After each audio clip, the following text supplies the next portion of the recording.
Les audios des musées de Laval. Les musées de Laval vous livrent leurs secrets. Tendez l'oreille et découvrez les artistes et les œuvres depuis chez vous.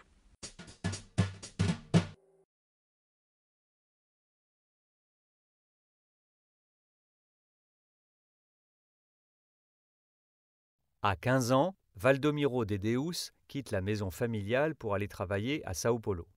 C'est là que, presque par hasard, il s'initie à la peinture. Employé comme jardinier dans une maison particulière, il trouve des pinceaux et des couleurs dans les sous-sols de la propriété.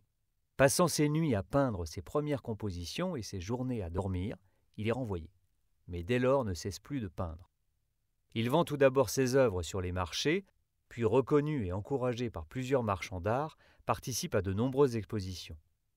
En 1967, il est présenté à la Biennale de Sao Paulo et en 1969 rencontre à Paris le critique d'art Anatole Jakowski qui l'introduit à la galerie Antoinette, spécialisée en art naïf.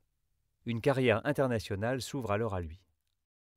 Valdomiro de Deus aime peindre des sujets mystiques et religieux, dans lesquels il incorpore souvent une forte dose d'humour et de provocation. Il travaille dans un style très linéaire, cernant les zones de couleurs avec un trait épais de couleurs sombres. Ici, deux groupes se font face, séparés par un fossé infranchissable. À gauche, les âmes damnées, en pleurs, supplient le groupe de droite, les âmes sauvées du paradis. Au-delà d'une simple représentation du ciel et de l'enfer, on peut lire la critique incisive de l'artiste contre l'Église. Les personnages à droite ont le crâne en forme de pointe, rappelant les mitres des évêques. C'est en fait l'institution ecclésiale qui est ici mise en porte-à-faux. Les êtres de droite, figures des autorités catholiques, toisent sans pitié le peuple de gauche, bien certain de ne pas partager leur paradis avec eux.